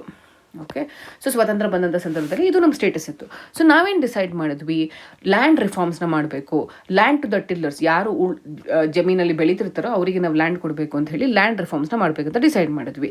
ಈ ಲ್ಯಾಂಡ್ ರಿಫಾರ್ಮ್ಸ್ ಮಾಡಬೇಕು ಅಂತ ಹೇಳಿದ್ರೆ ಈ ಜಮೀನ್ದಾರ್ ಹತ್ರ ಇರುವಂಥ ಲ್ಯಾಂಡನ್ನು ನಾನು ಬಡವರಿಗೆ ಕೊಡಬೇಕಾಗತ್ತೆ. ಬಟ್ ಈ ಜಮೀನ್ದಾರ್ಸ್ಗೆ ಸಂವಿಧಾನದ ಪ್ರಕಾರ ಮೂಲಭೂತ ಹಕ್ಕಾಗಿ ಅಂದರೆ ಫಂಡಮೆಂಟಲ್ ರೈಟ್ಸ್ ಆಗಿ ರೈಟ್ ಟು ಪ್ರಾಪರ್ಟಿ ಇದೆ. ಸೊ ನಾನು ಈಕ್ವಲ್ ಡಿಸ್ಟ್ರಿಬ್ಯೂಷನ್ ಆಫ್ ವೆಲ್ತ್ ಅಂದರೆ ನಮ್ಮ ಹತ್ರ ಇರುವಂಥ ರಿಸೋರ್ಸ್ಗಳನ್ನು ಈಕ್ವಲ್ ಆಗಿ ಡಿಸ್ಟ್ರಿಬ್ಯೂಟ್ ಮಾಡಬೇಕು ಅನ್ನೋ ನಿಟ್ಟಿನಲ್ಲಿ ಆ DPSP ಪ್ರಾವಿಷನ್ನ ಇಂಪ್ಲಿಮೆಂಟ್ ಮಾಡೋದಕ್ಕೋಸ್ಕರ ರೈಟ್ ಟು ಪ್ರಾಪರ್ಟಿಯಲ್ಲಿ ಬದಲಾವಣೆಗಳನ್ನು ಮಾಡ್ತಾ ಇದ್ದೀನಿ. ಅಂದರೆ DPSPನ ಇಂಪ್ಲಿಮೆಂಟ್ ಮಾಡೋದಕ್ಕೆ ಫಂಡಮೆಂಟಲ್ ರೈಟ್ಸ್ನ ಬದಲಾವಣೆ ಮಾಡ್ತೀವಿ. ಅಂದರೆ ಈ ಕಾನ್ಫ್ಲಿಕ್ಟ್ ಏನಿದೆ ಇದು ಫಂಡಮೆಂಟಲ್ ರೈಟ್ಸ್ ವರ್ಸಸ್ DPSP, ಯಾರು ಸುಪೀರಿಯರ್ ಫಂಡಮೆಂಟಲ್ ರೈಟ್ಸ್ DPSPನ ಅಂತ ಹೇಳಿ ಈ ಜಗ್ಗಾಟ ನಡೆಯೋದು. ಸೊ ಇದಿಷ್ಟು ವಿಷಯಗಳು ಜ್ಞಾಪಕ ಇಟ್ಕೊಳ್ಳಿ. ಮಿನರ್ವಾ ಮಿಲ್ ಕೇಸಲ್ಲಿ ಎಕ್ಸ್ಪ್ಲಿಸಿಟ್ಲಿ ಏನು ಹೇಳುತ್ತೆ ಅಂತ ಹೇಳಿದ್ರೆ ಸೊ ಲಿಮಿಟೆಡ್ ಅಮೆಂಡಿಂಗ್ ಪವರ್ ಮಾತ್ರ ಇರೋದು ಕಾನ್ಸ್ಟಿಟ್ಯೂಷನ್ಗೆ, ಮತ್ತು ಜುಡಿಷಿಯಲ್ ರಿವ್ಯೂ ಮಾಡ್ಬೋದು, ಮತ್ತು ಫಂಡಮೆಂಟಲ್ ಮತ್ತು DPSP ಬಂದು ಒಂದೇ ನಾಣ್ಯದ ಎರಡು ಮುಖಗಳು. ಇಲ್ಲಿವರೆಗೂ ಓದಿದಂಥ ಕೇಸ್ಗಳು ಬೇಸಿಕ್ ಸ್ಟ್ರಕ್ಚರ್ಗೆ ಸಂಬಂಧಪಟ್ಟಂಥ ಕೇಸ್ಗಳಾಗಿತ್ತು. ಮುಂದುವರಿದ ನಾವು ಈ ಮೇನಕಾ ಗಾಂಧಿ ಕೇಸ್ ಏನು ಅಥವಾ ಶಹಬಾನೋ ಕೇಸ್, ಈ ರೀತಿ ಬೇರೆ ಬೇರೆ ಕೇಸ್ಗಳನ್ನು ನೋಡೋಣ. ಮುಂದಿನ ಕೇಸ್ ಬಂದು Maneka Gandhi versus union of India case 1978. So ಈ ಕೇಸ್ನಲ್ಲಿ ನೀವು ನೋಡೋಕೆ ಮುಂಚೆ ಮೊದಲನೇದಾಗಿ ಆರ್ಟಿಕಲ್ 21 ಅಂದರೆ ಏನು ಅಂತ ಅರ್ಥ ಮಾಡ್ಕೊಳ್ಬೇಕಾಗತ್ತೆ. ಆರ್ಟಿಕಲ್ 21 ಏನು ಹೇಳಿ? ಆರ್ಟಿಕಲ್ 21 ರೈಟ್ ಟು ಲೈಫ್ ಮತ್ತು ಪರ್ಸನಲ್ ಲಿಬರ್ಟಿ ಬಗ್ಗೆ ಕುರಿತಾದಂಥ ಆರ್ಟಿಕಲ್. ಸೊ ಈ ಆರ್ಟಿಕಲ್ನ ಗೋಪಾಲನ್ ಕೇಸ್ 1950 ನೋಡಿದಂಥ ಗೋಪಾಲನ್ ಕೇಸ್ನಲ್ಲಿ ಸುಪ್ರೀಂ ಕೋರ್ಟು ನ್ಯಾರೋ ಇಂಟರ್ಪ್ರಿಟೇಷನ್, ನಾನು ನಿಮ್ಗೆ ಆಲ್ರೆಡಿ ಹೇಳಿದ್ದೀನಿ, ಟೆಕ್ಸ್ಚುಯಲ್ ಇಂಟರ್ಪ್ರಿಟೇಷನ್ ಆದಾಗ ಶಬ್ದದ ತದ್ರೂಪ ಅರ್ಥವನ್ನು ಮಾತ್ರ ಅರ್ಥೈಸ್ಕೊಳ್ತಿದ್ರು. ಸೊ ಹೀಗಾಗಿ ಇಲ್ಲಿ ನ್ಯಾರೋ ಇಂಟರ್ಪ್ರಿಟೇಷನ್ ಆಯಿತು. ನ್ಯಾರೋ ಇಂಟರ್ಪ್ರಿಟೇಷನ್ ಮಾಡುವಂಥ ಮುಖಾಂತರ ಏನು ಹೇಳ್ತಾರೆ ಅಂತ ಹೇಳಿದ್ರೆ, ಸೊ ರೈಟ್ ಟು ಲೈಫ್ ಅನ್ನುವುದನ್ನು ಒಂದು ಕಾನೂನು ಅಥವಾ ಲಾನ ಪಾಸ್ ಮಾಡುವ ಮುಖಾಂತರ ಯಾರದೇ ಒಬ್ಬರು ರೈಟ್ ಟು ಲೈಫ್ ಅನ್ನೋದೇನಿದೆ ಅದನ್ನ ತೆಗೆದಾಕ್ಬಹುದು ಅಂತ ಹೇಳುತ್ತೆ. ಮತ್ತೆ ಮುಂದುವರಿದು ಪರ್ಸನಲ್ ಲಿಬರ್ಟಿ ಅಂತ ಏನು ಕರಿತೀವಿ, ಈ ಲಿಬರ್ಟಿ ಅನ್ನೋದು ಬರೀ ವೈಯಕ್ತಿಕ ಸ್ವಾತಂತ್ರ್ಯ ಅಥವಾ ಒಬ್ಬ ವ್ಯಕ್ತಿಗೆ ಮಾತ್ರ ಸೀಮಿತವಾಗಿರುವುದು ಅಂತ ಸಂಕುಚಿತವಾದ ವಿಶ್ಲೇಷಣೆಯನ್ನ ಇಲ್ಲಿ ಸುಪ್ರೀಂ ಕೋರ್ಟ್ ಕೊಡುತ್ತೆ. ನಂತರ ಇದಕ್ಕೆ ಸಂಬಂಧಪಟ್ಟಂತೆ ಬರುವಂತ ನೆಕ್ಸ್ಟ್ ಕೇಸ್ ಯಾವುದು ಅಂತ ಹೇಳಿದ್ರೆ ಮೇನಕಾ ಗಾಂಧಿ ಕೇಸ್ ಅಂತ ಹೇಳ್ತೀವಿ, ಅಥವಾ 1978 ಕೇಸ್. ಸೊ ಈ ಕೇಸ್ನಲ್ಲಿ ಏನಾಗುತ್ತೆ ಅಂತ ಹೇಳಿದ್ರೆ, ಮೊಟ್ಟ ಮೊದಲ ಬಾರಿಗೆ ಭಾರತದಲ್ಲಿದ್ದಂಥ ನ್ಯಾಯಾಂಗ ವ್ಯವಸ್ಥೆಯಲ್ಲಿ ಪ್ರೊಸೀಜರ್ ಎಸ್ಟಾಬ್ಲಿಷ್ಡ್ ಬೈ ಲಾ ಅಂತ ಏನಿತ್ತು ಅದನ್ನು ರೀಪ್ಲೇಸ್ ಮಾಡಿ ಡ್ಯೂ ಪ್ರಾಸೆಸ್ ಆಫ್ ಲಾ ಅನ್ನೋ ಒಂದು ಕಾನ್ಸೆಪ್ಟ್ನ ತೆಗೆದುಕೊಂಡು ಬರ್ತಾರೆ. ಸೊ ಪ್ರೊಸೀಜರ್ ಎಸ್ಟಾಬ್ಲಿಷ್ ಬೈ ಲಾ ಅಂತ ಹೇಳಿದ್ರೇನು, ಯಾವುದೇ ಒಂದು ಲಾನ ಕಾನೂನಿನ ಪ್ರಕಾರ ಅಥವಾ ಲಾ ಹೇಳಿರುವಂಥ ಸಂವಿಧಾನ ಹೇಳುವಂಥ ರೀತಿಯಲ್ಲಿ ಅದನ್ನು ಪ್ರೊಸೀಜರ್ನ ಫಾಲೋ ಮಾಡಿ ಆ ಲಾನ ಪಾಸ್ ಮಾಡಿದರೆ ಅದು ವ್ಯಾಲಿಡ್ ಆಗಬೇಕು. ಸುಪ್ರೀಂ ಕೋರ್ಟಿಗೆ ಯಾವುದೇ ರೀತಿಯಾಗಿ ಆ ಲಾನ ಉದ್ದೇಶ ಏನಿದೆ ಆ ಉದ್ದೇಶವನ್ನು ಪ್ರಶ್ನಿಸುವಂಥ ಅಧಿಕಾರ ಸುಪ್ರೀಂ ಕೋರ್ಟಿಗೆ ಇಲ್ಲ. ಅದೇ procedure establish by law. So ಇಲ್ಲಿ ನಾವು ನೋಡ್ತಿರೋದೇನು, ನಿಯಮಗಳನ್ನು ಫಾಲೋ ಮಾಡಿದ್ಯಾ ಇಲ್ಲ ಅಂತ ಅಷ್ಟೇ ನೋಡ್ತಿದ್ದೀವಿ. ಅದೇ ಡ್ಯೂ ಪ್ರೊಸೆಸ್ ಆಫ್ ಲಾ ಏನಾಗುತ್ತೆ ಅಂತ ಹೇಳಿದ್ರೆ, ನಾವು ನಿಯಮಗಳಿಗಿಂತ ಜಾಸ್ತಿ ಆ ಒಂದು ಲಾಗಳನ್ನು ಪಾಸ್ ಮಾಡುವಂಥ ಹಿಂದೆ ಇರುವಂಥ ಇಂಟೆನ್ಷನ್ ಅಥವಾ ಉದ್ದೇಶವೇನು ಅಂತ ನೋಡ್ತೀವಿ. ಸೊ ಇಲ್ಲಿ ಜ್ಞಾಪಕ ಇಟ್ಕೊಳ್ಳಿ, ಮೊಟ್ಟ ಮೊದಲ ಬಾರಿಗೆ ಭಾರತದ ನ್ಯಾಯಾಂಗ ವ್ಯವಸ್ಥೆ ಬರೀ ಪ್ರೊಸೀಜರ್ ಅಥವಾ ನಿಯಮಗಳಿಗೆ ಅಡೆಯರಾಗದರೆ ಉದ್ದೇಶದ ಅಂದರೆ ಇಂಟೆಂಟ್ ಬಿಹೈಂಡ್ ದ ಲಾ ಅದನ್ನು ಕೂಡ ಗಮನಿಸೋದಕ್ಕೆ ಮೊದಲನೇ ಬಾರಿಗೆ ಶುರುವಾಯಿತು. ಅದೇ ಡ್ಯೂ ಪ್ರಾಸೆಸ್ ಆಫ್ ಲಾ ಅಂತ ಹೇಳ್ತೀವಿ. ನಂತರದಲ್ಲಿ ಇಲ್ಲಿ ನೋಡಬಹುದು ನೀವು ಗೋಪಾಲನ್ ಕೇಸ್ನಲ್ಲಿ ಏನು ಹೇಳ್ತೀವಿ, ಸೊ ಲಾ ಅಂತ ಹೇಳಿದ್ರೆ ರೈಟ್ ಲಾ ಪಾಸ್ ಮಾಡುವ ಮುಖಾಂತರ ನಾವು ಒಬ್ಬ ವ್ಯಕ್ತಿಯ ರೈಟ್ ಟು ಲೈಫ್ನ ತೆಗೆದುಹಾಕಬಹುದು ಅಂತ ಹೇಳ್ತೀವಿ. ಬಟ್ ಅದೇ ಮೇನಕಾ ಗಾಂಧಿ ಕೇಸಲ್ಲಿ ಹೇಳ್ತೀವಿ, ಯಾವುದೇ ಒಂದು ಎಕ್ಸಿಕ್ಯೂಟಿವ್ ಆ್ಯಕ್ಷನ್ ಇರ್ಬೋದು ಅಥವಾ ಯಾವುದೇ ಒಂದು ಲೆಜಿಸ್ಲೇಚರ್ ಇರ್ಬೋದು, ಇದ್ರ ಮುಖಾಂತರ ನಾವು ಒಬ್ಬ ವ್ಯಕ್ತಿಯ ರೈಟ್ ಟು ಲೈಫ್ ಅನ್ನೋದೇನಿದೆ ಹಕ್ಕಿದೆ ಅದನ್ನು ತೆಗೆದು ಹಾಕೋದಕ್ಕೆ ಸಾಧ್ಯವಿಲ್ಲ. ಎಕ್ಸಿಕ್ಯೂಟಿವ್ ಇಂದನೂ ಸಾಧ್ಯವಿಲ್ಲ, ಲೆಜಿಸ್ಲೇಚರ್ ಇಂದನೂ ಸಾಧ್ಯವಿಲ್ಲ ಅಂತ ಹೇಳ್ತೀವಿ. ಮುಂದುವರೆದು ಲಿಬರ್ಟಿ ಅಂತ ಹೇಳುವಾಗ ನಾವು ಒಬ್ಬ ವ್ಯಕ್ತಿಗೆ ಮಾತ್ರ ಸೀಮಿತವಾಗಿ ಮಾಡ್ತೀವಿ. ಆದರೆ ಅದೇ ಮೇನಕಾ ಗಾಂಧಿ ಕೇಸ್ನಲ್ಲಿ ಇಂಟರ್ಪ್ರಿಟೇಷನ್ ಮಾಡಬೇಕಂದ್ರೆ ಸುಪ್ರೀಂ ಕೋರ್ಟ್ ಏನು ಹೇಳುತ್ತೆ ಅಂತ ಹೇಳಿದ್ರೆ, ಲಿಬರ್ಟಿ ಅಂದರೆ ಬರೀ ಒಂದು ಹಕ್ಕಲ್ಲ, ಅದು ಸಮೂಹವಾದ ಹಕ್ಕು ಅಥವಾ ವೈಡೆಸ್ಟ್ ದೃಷ್ಟಿಕೋನದಲ್ಲಿ ನೋಡ್ತಾರೆ. ಸೊ ಅಲ್ಲೇನೆ right to live with dignity, right to livelihood, right to privacy, ಈ ರೀತಿ ಹಲವಾರು ಹಕ್ಕುಗಳು ರೈಟ್ ಟು ಲಿಬರ್ಟಿ ಅನ್ವಯದಲ್ಲಿ ಬರುತ್ತೆ ಅಂತ ಹೇಳ್ಬೋದು. ಸೊ ಇಲ್ಲಿ ಮತ್ತೊಂದು ಇಂಪಾರ್ಟೆಂಟ್ ಆಗಿ ನೀವು ಜ್ಞಾಪಕ ಇಟ್ಕೋಬೇಕಾಗಿರುತ್ತೆ ಏನಂತ ಹೇಳಿದ್ರೆ, ಇಲ್ಲಿ ರೈಟ್ ಟು ಲೈಫ್ ಅಂತ ಏನು ಕರಿತಿದ್ದೀವಿ, ಈ ರೈಟ್ ಟು ಲೈಫ್ ಅಂದ್ರೆ it is not animal existence, ಅಂದ್ರೆ ಪ್ರಾಣಿಗಳ ರೀತಿ ಬದುಕೋದಲ್ಲ. So right to live with dignity ಅಂದ್ರೆ ಯಾವುದೇ ಒಬ್ಬ ಮನುಷ್ಯ ತನ್ನ ಡಿಗ್ನಿಟಿಯಿಂದ ಬದುಕುವಂಥದ್ದು, ಅಂದ್ರೆ ಬೇಸಿಕ್ ಹ್ಯೂಮನ್ ನೆಸೆಸಿಟಿಯಿಂದ ಬದುಕುವಂಥದ್ದು. ಸೊ ಮೇನಕಾ ಗಾಂಧಿ ಕೇಸನ್ನ ನಾವು ಕನ್ಕ್ಲೂಡ್ ಮಾಡಬಹುದು ಅಂತ ಹೇಳಿದ್ರೆ, ಮೊದಲೇದಾಗಿ ಜ್ಞಾಪಕ ಇಟ್ಕೊಳ್ಳಿ, ಮೊಟ್ಟ ಮೊದಲ ಬಾರಿಗೆ ಡ್ಯೂ ಪ್ರಾಸೆಸ್ ಆಫ್ ಲಾ ಅನ್ನುವಂಥ ವ್ಯವಸ್ಥೆ, ನ್ಯಾಯಾಂಗ ವ್ಯವಸ್ಥೆನ ತೆಗೆದುಕೊಂಡು ಬರ್ತೀವಿ. ನಂತರದಲ್ಲಿ so right to live with dignity ಅಂತ ಹೇಳ್ತಾ ಇದ್ದೀವಿ. ಮತ್ತೆ ಪರ್ಸನಲ್ ಲಿಬರ್ಟಿ ಅನ್ನೋದೇನಿದೆ ಆ ಲಿಬರ್ಟಿಯನ್ನು ಬ್ರಾಡೆಸ್ಟ್ ಟರ್ಮಲ್ಲಿ ಅತಿ ಹೆಚ್ಚಿನ ಹಕ್ಕುಗಳನ್ನು ಕವರ್ ಮಾಡ್ತಾ ಬರ್ತೀವಿ. ಮುಂದುವರಿದು ರೈಟ್ ಟು ಲೈಫ್ ಅನ್ನೋದೇನಿದೆ ಆ ಹಕ್ಕನ್ನು ಎಕ್ಸಿಕ್ಯೂಟಿವ್ ಆಗಿರ್ಬೋದು ಅಥವಾ ಲೆಜಿಸ್ಲೇಚರ್ ಆಗಿರ್ಬೋದು ಯಾವುದೇ ಕಾರಣಕ್ಕೂ ತೆಗೆದು ಹಾಕೋಂಗಿಲ್ಲ ಅಂತ ಹೇಳಿ ಮೇನಕಾ ಗಾಂಧಿಯಲ್ಲಿ ಜಡ್ಜ್ಮೆಂಟ್ ಬರುತ್ತೆ. ಮುಂದಿನ ಕೇಸ್ ಬಂದು MA Khan versus Shah Bano case 1985. So ಈ ಕೇಸು ತುಂಬ ಪ್ರಮುಖವಾಗಿದ್ದ ಕೇಸು. ಯಾಕಂತ ಹೇಳಿದ್ರೆ ಮೊಟ್ಟ ಮೊದಲ ಬಾರಿಗೆ ಮಹಿಳೆಯರಿಗೆ ಸಂಬಂಧಪಟ್ಟಂತೆ, ಅದರಲ್ಲೂ ಮುಸ್ಲಿಂ ಮಹಿಳೆಯರಿಗೆ ಸಂಬಂಧಪಟ್ಟಂತ ಒಂದು ಲ್ಯಾಂಡ್ ಮಾರ್ಕ್ ಜಡ್ಜ್ಮೆಂಟ್ನ ಸುಪ್ರೀಂ ಕೋರ್ಟ್ ಈ ಕೇಸ್ನಲ್ಲಿ ಕೊಡುತ್ತೆ. ನಿಮಗೆ ಆಲ್ರೆಡಿ ಗೊತ್ತಿರ್ಬೋದು, ಟ್ರಿಪಲ್ ತಲಾಕ್ನ ಪ್ರಕಾರ ಏನಾಗುತ್ತೆ ಅಂತ ಹೇಳಿದ್ರೆ, ಒಂದು ಸಲ ಮುಸ್ಲಿಂ ಉಮ್ಮೆಗೆ ಟ್ರಿಪಲ್ ತಲಾಕ್ ಅಂದ್ರೆ 3 ಸಲ ತಲಾಕ್ ಹೇಳುವ ಮುಖಾಂತರ ಅವರಿಗೆ ಡಿವೋರ್ಸ್ ಆಗೋಗುತ್ತೆ. ಬಟ್ ಅಲ್ಲಿ ಪ್ರಾಬ್ಲಮ್ ಏನಂತ ಹೇಳಿದ್ರೆ, ಹಿಂದೂ ವುಮೆನ್ಸಿಗೆಲ್ಲ ಡಿವೋರ್ಸ್ ಆದ ನಂತರ ಮೇಂಟೆನೆನ್ಸ್ ಅಥವಾ ಕಾಂಪನ್ಸೇಷನ್ ಅಂತ ಸ್ವಲ್ಪ ಅಮೌಂಟ್ನ ಕೊಡ್ತಾರೆ, ಮೇಂಟೆನೆನ್ಸ್ ಅಲೋವೆನ್ಸನ್ನು ಕೊಡ್ತಾರೆ. ಬಟ್ ಆದರೆ ಮುಸ್ಲಿಮ್ಸ್ ವುಮೆನ್ಸ್ಗಳಿಗೆ ಯಾವುದೇ ರೀತಿಯಾದ ಮೇಂಟೆನೆನ್ಸ್ ಅಮೌಂಟನ್ನು ಕೊಡ್ತಿರ್ಲಿಲ್ಲ. ಅದರಲ್ಲೂ ಅವ್ರ ಮಕ್ಕಳನ್ನು ನೋಡ್ಕೊಳ್ಬೇಕಂದ್ರೂ ಕೂಡ ಅವರಿಗೆ ಯಾವುದೇ ರೀತಿಯಾದ ಸಪೋರ್ಟ್ ಸಿಗ್ತಿರ್ಲಿಲ್ಲ. ಸೊ ಈ ನಿಟ್ಟಿನಲ್ಲಿ ಅವ್ರು ಏನು ಹೇಳ್ತಾರೆ ಅಂತ ಹೇಳಿದ್ರೆ, ಅದೇ ಇಸ್ಲಾಮಿಕ್ ಲಾ ಪ್ರಕಾರ ಶಾಬಾನೋ ಅವರಿಗೆ 5,400 ರೂಪಾಯಿ ಅಷ್ಟೇ ಕಾಂಪನ್ಸೇಷನ್ ಸಿಗುತ್ತೆ. ಸೊ ಇದರಿಂದ ಅವ್ರ ಜೀವನ ಜೀವನ ಅಥವಾ ಅವ್ರ ಮಗುವಿನ ಜೀವನ ನಡೆಸೋದಕ್ಕೆ ಸಾಧ್ಯವಾಗಿರಲಿಲ್ಲ. ಅವರು ಕೇಸನ್ನು ಅಪ್ಲೈ ಮಾಡ್ತಾರೆ. ಅಪ್ಲೈ ಮಾಡಿದಾಗ ಸುಪ್ರೀಂ ಕೋರ್ಟ್ ಏನು ಹೇಳುತ್ತೆ ಅಂತ ಹೇಳಿದ್ರೆ, ಮಹಿಳೆಯರು ಯಾವುದೇ ಧಾರ್ಮಿಕ ಅಥವಾ ರಿಲಿಜನ್ಸ್ಗೆ ಬಿಲಾಂಗ್ ಆಗಿದ್ರು ಕೂಡ ಅವರೆಲ್ಲರಿಗೂ ಸಮಾನವಾದ ಹಕ್ಕಿದೆ, ಅವರೆಲ್ಲರೂ ಕಾನೂನಿನ ಮುಂದೆ ಸಮಾನರು, ಈಕ್ವಾಲಿಟಿ ಬಿಫೋರ್ ಲಾ ಅಂತ ಹೇಳ್ಬಿಟ್ಟು. ಸೊ CPC ಪ್ರಕಾರ 1973 ಪ್ರಕಾರ ಅವರಿಗೆ ಕಾಂಪನ್ಸೇಷನ್ ಕೊಡಬೇಕು ಅಂತ ಹೇಳಿ ಸುಪ್ರೀಂ ಕೋರ್ಟ್ ಜಡ್ಜ್ಮೆಂಟ್ ಕೊಡುತ್ತೆ. ಇದೇ ನಿಟ್ಟಿನಲ್ಲಿ ಮೊಟ್ಟ ಮೊದಲ ಬಾರಿಗೆ ಯೂನಿಫಾರ್ಮ್ ಸಿವಿಲ್ ಕೋಡ್, ಅಂದ್ರೆ ಎಲ್ಲರಿಗೂ ಸಮಾನವಾದ ಪರ್ಸನಲ್ ಲಾಸ್ ಇರುತ್ತೆ. ಸೊ ಸೇಮ್ ಪರ್ಸನಲ್ ಲಾಸ್ ಅಂತ ಹೇಳ್ಬೋದು ನಾವು. ಏನಿದು ಸೇಮ್ ಪರ್ಸನಲ್ ಲಾಸ್ ಅಂತ ಹೇಳಿದ್ರೆ, ಸೊ ಪರ್ಸನಲ್ ಲಾಸ್ ಅಂದ್ರೆ ಏನು ಅಂತ ಹೇಳಿದ್ರೆ, ಸೊ ಯಾವುದೇ ಒಂದು ಲಾಸ್ ನಮಗೆ ಮ್ಯಾರೇಜಿಗೆ ಸಂಬಂಧಪಟ್ಟಂತೆ, ಇನ್ಹೆರಿಟೆನ್ಸ್ ಪ್ರಾಪರ್ಟಿ ಇನ್ಹೆರಿಟೆನ್ಸ್ ಸಂಬಂಧಪಟ್ಟಂತೆ, ಅಥವಾ ಚೈಲ್ಡ್ ಇನ್ಹೆರಿಟೆನ್ಸ್ಗೆ ಸಂಬಂಧಪಟ್ಟಂಗೆ, ಅಥವಾ ಡಿವೋರ್ಸ್ಗೆ ಸಂಬಂಧಪಟ್ಟಂತೆ, ಈ ರೀತಿ ಬೇರೆ ಬೇರೆ ಪ್ರಾವಿಷನ್ಸ್ಗಳಿಗೆ ಇನ್ವಾಲ್ವ್ ಆದ, ಅಂದರೆ ಒಬ್ಬ ವ್ಯಕ್ತಿಯ ವೈಯಕ್ತಿಕ ನೆಲೆಗಟ್ಟಿನಲ್ಲಿ ಇನ್ವಾಲ್ವ್ ಆದಾಗ ಅದನ್ನು ನಾವು ಪರ್ಸನಲ್ ಲಾಸ್ ಅಂತ ಕರಿತೀವಿ. ಯೂನಿಫಾರ್ಮ್ ಸಿವಿಲ್ ಕೋಡ್ ಮುಖಾಂತರ ನಾವು ಏನು ಹೇಳಕ್ಕೆ ಟ್ರೈ ಮಾಡ್ತೀವಿ ಅಂತ ಹೇಳಿದ್ರೆ, ಯಾವುದೇ ಧಾರ್ಮಿಕ ಸಂಸ್ಥೆಗೆ ಅಥವಾ ಧಾರ್ಮಿಕ ಆಚರಣೆಗಳಿಗೆ ಒಳಪಟ್ಟಿದ್ರು ಕೂಡ ಆ ವ್ಯಕ್ತಿಗೆ ಸಮಾನವಾದ ಪರ್ಸನಲ್ ಲಾಸ್ ಇರಬೇಕು. ಮಹಿಳೆಯರು ಹಿಂದೂ ಮಹಿಳೆ ಆಗಿದ್ರು, ಈ ಮುಸ್ಲಿಮ್ಸ್ ಮಹಿಳೆ ಆಗಿರಲಿ ಅಥವಾ ಕ್ರಿಶ್ಚಿಯನ್ ಮಹಿಳೆ ಆಗಿದ್ರು, ಎಲ್ಲರಲ್ಲೂ ಒಂದು ಕಾಮನ್ ಏನಂದರೆ ಅವರು ಮಹಿಳೆಯರು. ಸೊ ಮಹಿಳೆಯರಿಗೆ ತಮ್ಮದೇ ಆದ ಹಕ್ಕುಗಳಿರಬೇಕು, ಸಮಾನವಾದ ಹಕ್ಕುಗಳಿರಬೇಕು. ಸೊ ಹಿಂದೂ ಆಗಿದ ತಕ್ಷಣ ಬೇರೆ ಹಕ್ಕುಗಳು, ಮುಸ್ಲಿಮ್ಸ್ ಆಗಿದ ತಕ್ಷಣ ಮತ್ತೊಂದು ಹಕ್ಕು, ಈ ರೀತಿ ಇರಬಾರ್ದು ಅಂತ ಹೇಳ್ಬಿಟ್ಟು MA ಖಾನ್ ವರ್ಸಸ್ ಶಾಬಾನೋ ಕೇಸ್ನಲ್ಲಿ ಸುಪ್ರೀಂ ಕೋರ್ಟು ಸೆಕ್ಯುಲರ್ ರಿಸಮ್ ಮತ್ತು ಯೂನಿಫಾರ್ಮ್ ಸಿವಿಲ್ ಕೋಡ್ನ ತೆಗೆದುಕೊಂಡು ಬರಬೇಕು ಅಂತ ಕೂಡ ಹೇಳ್ತಾರೆ.